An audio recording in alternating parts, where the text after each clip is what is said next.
আসসালামু আলাইকুম ওয়া রাহমাতুল্লাহি ওয়া বারাকাতুহু। কাছের দূরের শ্রোতা দর্শক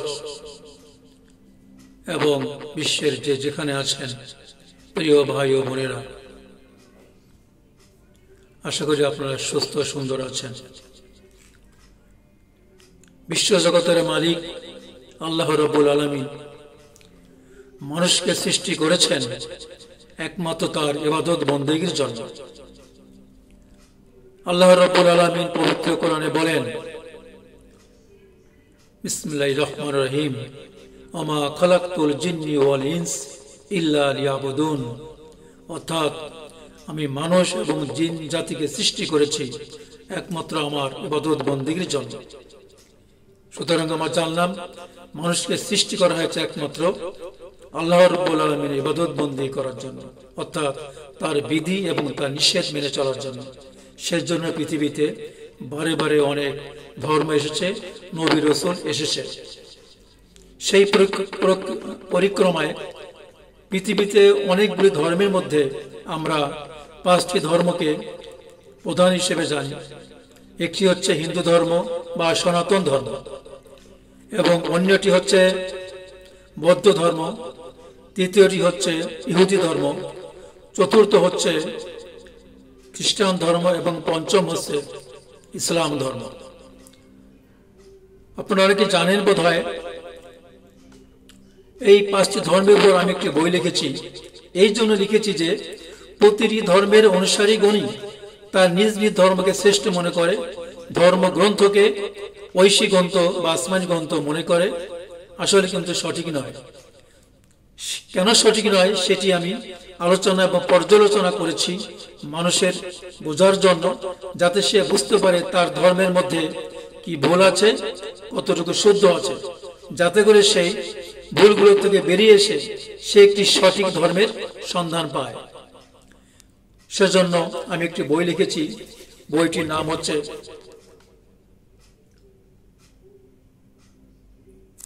মুক্তির সেরা পথ। এই বইয়ের মধ্যে আমি প্রত্যেকটি ধর্মকে আমি খুব যাচাই বাছাই করে ওই ধর্মের তাদের নিজস্ব ধর্মগ্রন্থগুলি গভীরভাবে পড়াশোনা করে যা পেয়েছি তাই এই বইয়ের মধ্যে লেখা আছে। বইটি পড়লে বিস্তারিত জানা যাবে। তবে আপনাদেরকে আমি সংক্ষেপে বলার জন্য আমার ইউটিউব চ্যানেল গ্রেট স্যালভেশন, এই চ্যানেলে আমি প্রত্যেকটি ধর্মের ব্যাপারে সংক্ষেপে আলোচনা করতে চাই এবং করেছি আমার এই বই থেকে। ইতিমধ্যে 4টি ধর্মেরই আলোচনা হয়েছে। আপনারা আমার চ্যানেলকে সাবস্ক্রাইব করলে চ্যানেল খুঁজলে পেয়ে যাবেন। আমি আবার বলছি, আমার ইউটিউব চ্যানেল হচ্ছে গ্রেট স্যালভেশন, ব্লক লেটারে গ্রেট স্যালভেশন। সো আজকে আলোচনা হচ্ছে শেষ ধর্ম নিয়ে, ইসলাম নিয়ে। ইসলাম সম্পর্কে আমরা কি জানি, ইসলামের মধ্যে কোনো ভুলভ্রান্তি আছে কিনা। শুধু মুখে বললে হবে না যে আমার ধর্ম সঠিক এবং নিখুঁত, আমাদেরকে ভালোভাবে জানতে হবে, তারপরে বুঝতে হবে, বলতে হবে। ইসলাম ধর্ম, ইসলাম অর্থ শান্তি। এটি একটি আরবি শব্দ। ইসলাম অর্থ শান্তি, এবং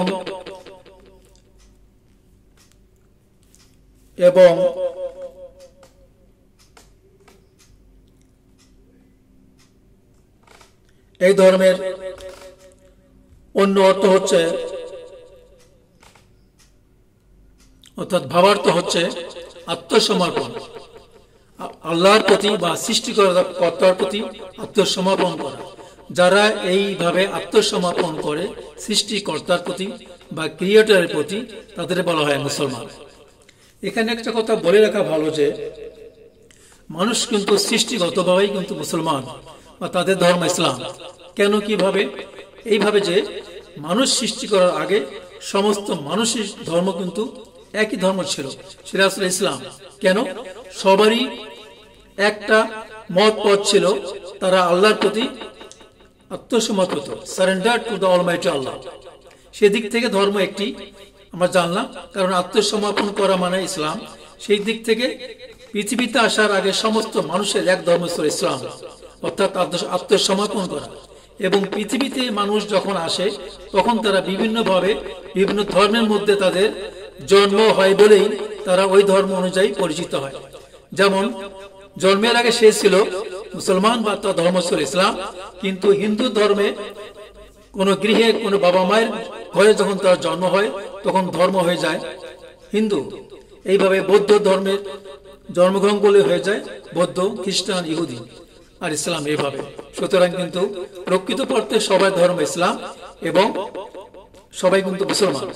দুনিয়াতে এসে ধর্মগুলি পৃথক হয়ে যাচ্ছে। তবে একটা কথা এটা সঠিক যে যখন মানুষ ইসলামকে পরিপূর্ণভাবে আমল করবে, পালন করবে, কোরআন এবং হাদিস অর্থাৎ ইসলাম ধর্মের যে দুটি প্রধান গ্রন্থ, প্রধান গাইডলাইন অনুসরণ করে তারা হচ্ছে পরিপূর্ণ মুসলমান এবং তাদের প্রকৃত ধর্ম হচ্ছে ইসলাম। আদারওয়াইজ সে ইসলাম হলেও প্রকৃত ইসলাম নয়, মুসলমান হলেও সে প্রকৃত মুসলমান নয়। এখন আমরা জানতে পারি ইসলাম ধর্ম কিভাবে পরিচালিত হয়। প্রথমে বলে নেই, ইসলাম ধর্ম নাজিল করা হয়েছে আরবের হযরত মুহাম্মদ সাল্লাল্লাহু আলাইহি সাল্লামের উপর।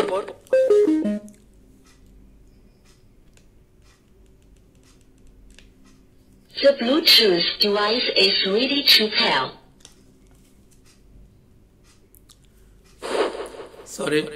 এবং কি বলতেছিলাম, ইসলাম ধর্ম আল্লাহ রাব্বুল আলামিন নাযিল করেছেন হযরত মুহাম্মদ সাল্লাল্লাহু আলাইহি সাল্লামের উপর এবং এই ধর্মের প্রধান ঐশী গ্রন্থ হচ্ছে বা আসমানি গ্রন্থ হচ্ছে পবিত্র কোরআন বা আল কোরআন। সুতরাং ইসলাম ধর্ম পরিচালিত হয় দুইটি গ্রন্থের মাধ্যমে। একটি হচ্ছে আল্লাহর কোরআন, অন্যটি রাসূল সাল্লাল্লাহু আলাইহি সাল্লাম অর্থাৎ মুহাম্মদ রাসূলুল্লাহ সাল্লাল্লাহু আলাইহি সাল্লামের হাদিস। এই দুইভাবে পরিচালিত হয়। আমাদের মনে রাখতে হবে কোরআন হাদিসের মধ্যে পার্থক্য শুধু এটাই যে কোরআন হযরত জিবরাইল আলাইহিস সালাম আল্লাহর নিকট থেকে সরাসরি মহানবী রাসূল সাল্লাল্লাহু আলাইহি সাল্লামের নিকট এনেছেন, হাদিস এনেছেন। হাদিস লিখিত হয়নি শুরুতে, পরে লিখিত হয়েছে, সংগৃহীত হয়েছে। কিন্তু কোরআন শুরু থেকে প্রথম আয়াত থেকে এটা লেখা হয়েছে, মুখস্থ করা হয়েছে। এটি হচ্ছে কোরআন। এবং জিবরাইল আলাইহিস সালাম রাসূল সাল্লাল্লাহু আলাইহি ওয়াসাল্লাম বলে দিয়েছেন এটা হচ্ছে কোরআনের বাণী, এটা হচ্ছে হাদিসের বাণী। যখন রাসূল সাল্লাল্লাহু আলাইহি ওয়াসাল্লাম জানছেন বা বুঝতে পেরেছেন এটা কোরআন, তখন সেটা সঙ্গে সঙ্গে মুখস্থ করা হয়েছে এবং লেখা হয়েছে। এখন কোরআন শরীফ কি? একটু আগে বললাম কোরআন শরীফ হচ্ছে আল্লাহর বাণী, যেটা আল্লাহ লৌহে মাহফুজ যেখানে স্থায়ীভাবে সংরক্ষিত আছে, সেই লৌহ মাহফুজ থেকে এই কোরআন নাজিল হয়েছে ধীরে ধীরে, গ্র্যাজুয়ালি, ধীরে ধীরে। কার উপরে? হযরত মুহাম্মদ সাল্লাল্লাহু আলাইহি সাল্লামের উপরে। কে এনেছেন? ফেরেশতা জিবরাইল এনেছেন। শুরু হয়েছে 610 খ্রিস্টাব্দে এবং শেষ হয়েছে 632 খ্রিস্টাব্দে, অর্থাৎ রাসূল সাল্লাল্লাহু আলাইহি সাল্লামের মৃত্যু পর্যন্ত কোরআন কিন্তু ধীরে ধীরে এসছে। কোরআনের কয়টি চ্যাপ্টার আছে? 114টি চ্যাপ্টার বা 114টি সূরা আছে। কতগুলো বাণী আছে? 6236টি বাণী বা বাক্য বা আয়াত আছে। এখানে গভীরতার জন্য, বোঝার সমস্যার জন্য, কোরআনের রহস্যমতার জন্য কিছু মতপার্থক্য থাকতে পারে। কেউ কেউ বলেন 6666, কেউ বলেন 6236টি। এটা হচ্ছে কোরআনের বোঝার কিছু সমস্যার জন্য এটা হতে পারে। এখন কোরআন কি সত্যি ঐশী গ্রন্থ? কোরআনের বিশুদ্ধতা কতটুকু? অবশ্যই কোরআন ঐশী গ্রন্থ, এটা শতভাগ নিশ্চিত, এতে কোনো প্রকার সন্দেহ নেই। ফেরেশতা জিবরাইল যখন আরবের হীরা পর্বতে ধ্যানরত হযরত মুহাম্মদ সাল্লাল্লাহু আলাইহি সাল্লাম কাছে প্রথম বাণীটি আল্লাহর যে কোরআনের বাণী সেটা নিয়ে আসেন, সেটি ছিল বিসমিল্লাহির রহমানির রহিম, ইকরা বিসমি রাব্বিকাল্লাযী খলাক, ইকরা বিসমি রাব্বিকাল্লাযী খলাক, পড়ুন আপনার প্রভুর নামে যিনি সৃষ্টি করেছেন। এটি ছিল প্রথম বাণী। এইভাবে 610 থেকে 632 খ্রিস্টাব্দ পর্যন্ত কখনো 2টি বাণী, কখনো 4টি বাণী, কখনো 10টি বাণী, এইভাবে ধীরে ধীরে আসছে। এখন কিভাবে এটা ঐশী গ্রন্থ। এই জন্য ঐশী গ্রন্থ এটা এনেছেন আল্লাহ রাব্বুল আলামিনের কাছ থেকে, আসমান থেকে হযরত জিবরাইল ফেরেশতা। এবং যখনই ইনি রাসূল সাল্লাল্লাহু আলাইহি ওয়াসাল্লামের কাছে এনেছেন আল্লাহর কোরআনের বাণী, তখন তিনি সঙ্গে সঙ্গে ওটা মুখস্থ করেছেন এবং তার পাশে বসা সাহাবীদেরকে লিখতে বলেছেন এবং তারাও সঙ্গে সঙ্গে মুখস্থ করে নিয়েছে। তিনভাবে হয়েছে।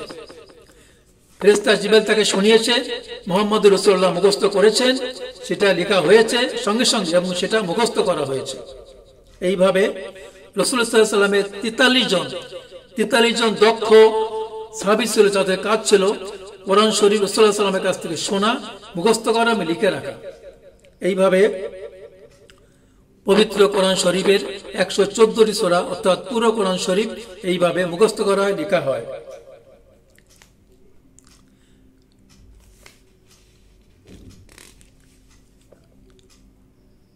একটু বলে রাখা দরকার যেখানে যে কোরআনের বিশুদ্ধতা, কোরআন আমি যা বললাম একটু আগে এইভাবে মুখস্থ করা হয়েছিল। এবং এটা জেনে রাখা ভালো যে প্রতি বছর রমজান মাসে যতটুকু কোরআনের বাণী আকাশ থেকে আল্লাহ পাঠাতেন ফেরেশতা জিবরাইলের মাধ্যমে, অতটুকু কিন্তু মুখস্থ করা হতো নামাজের মধ্যে। আপনারা জানেন, যারা জানেন তারা বুঝতে পারবেন যে নামাজের সময় আমরা যে সূরা পড়ি অর্থাৎ কোরআনের বাণী পড়ি, সেটা কিন্তু কোরআন থেকেই আসছে। এবং যতটুকু ওই পর্যন্ত ওই নামাজ তারাবি ওই রোজা পর্যন্ত যতটুকু কোরআনের বাণী আসছে ততটুকু প্রতি বছর মুখস্থ করা হতো। এবং আরো সহি কথা হচ্ছে যে রাসূল সাল্লাল্লাহু আলাইহি ওয়াসাল্লামের ওফাত অর্থাৎ ইন্তেকালের আগে ফেরেশতা জিবরাইল পুরো কোরআন শরীফ অর্থাৎ 114টি চ্যাপ্টার মোট কোরআন শরীফ ওনাকে পুরোপুরি মুখস্থ করে শুনিয়েছেন এবং কোনটার পরে কোনটা, কোন আয়াতের পরে কোন আয়াত, কোন অধ্যায়ের পর কোন অধ্যায় আসবে, এইভাবে উনি সাজিয়ে গুছিয়ে শুনিয়েছেন। এবং রাসূল সাল্লাল্লাহু আলাইহি ওয়াসাল্লাম ঠিক সেইভাবে তার সাহাবীদেরকে সাজিয়ে গুছিয়ে লিখে সংরক্ষিত করতে বলেছেন। এটাই হচ্ছে বিশুদ্ধতা।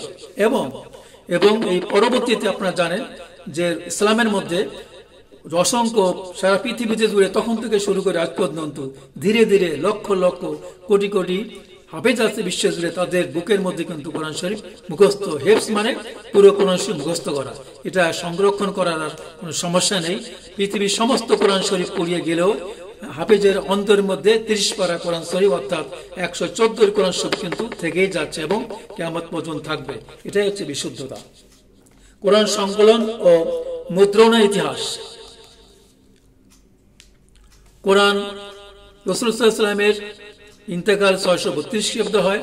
এর 14 বছর পরে অর্থাৎ 646 খ্রিস্টাব্দ অর্থাৎ 24 হিজরিতে অর্থাৎ ইংরেজি 646 খ্রিস্টাব্দে হিজরি 24 হিজরিতে হযরত ইসলামের তৃতীয় খলিফা হযরত উসমান রাদিয়াল্লাহু তাআলা আনহুর আমলে এই কোরআন শরীফ সমস্ত যেভাবে লেখা ছিল, কোথাও ছিল পাতার উপর, কোথাও ছিল পশুর চামড়ার উপর, কোথায় ছিল গাছের বাকলের উপর, কোথায় ছিল পাথরের উপর, সবগুলো সংরক্ষণ করে বিশেষ কাগজের উপর তখন হাতে লেখা হয়। এই যে শুরু হলো রাসূল সাল্লামের ইন্তেকালের মাত্র 14 বছর পরে, সেই যে হাতের লেখা কোরআন শরীফ এখনো কিন্তু পৃথিবীর বহু দেশের, বেশ কিছু দেশের জাদুঘরে আছে, যেমন তুরস্ক এবং আমাদের বাংলাদেশের যে জাতীয় জাদুঘর শাহবাগে, সেই জাদুঘরেও সেই আমলে সেই হযরত ওসমান রাদিয়াল্লাহু তাআলা আনহুর আমলের হাতে লেখা কোরআন শরীফ কিন্তু এখনো আছে। এটি হচ্ছে ইতিহাস। পরবর্তীতে 1113 খ্রিস্টাব্দে যখন পৃথিবীতে ছাপাখানা শুরু হয়, তখন জার্মানির হামবুর্গ শহরের ছাপাখানায় কোরআন শরীফ প্রথমবারের জন্য ছাপা হয়। সেটা হচ্ছে 1113 খ্রিস্টাব্দ। এবং বলে রাখা ভালো যে কোরআন শরীফ এই যে ছাপানো হলো, তখন যে লেখা ছিল, হাতে লেখা ছিল,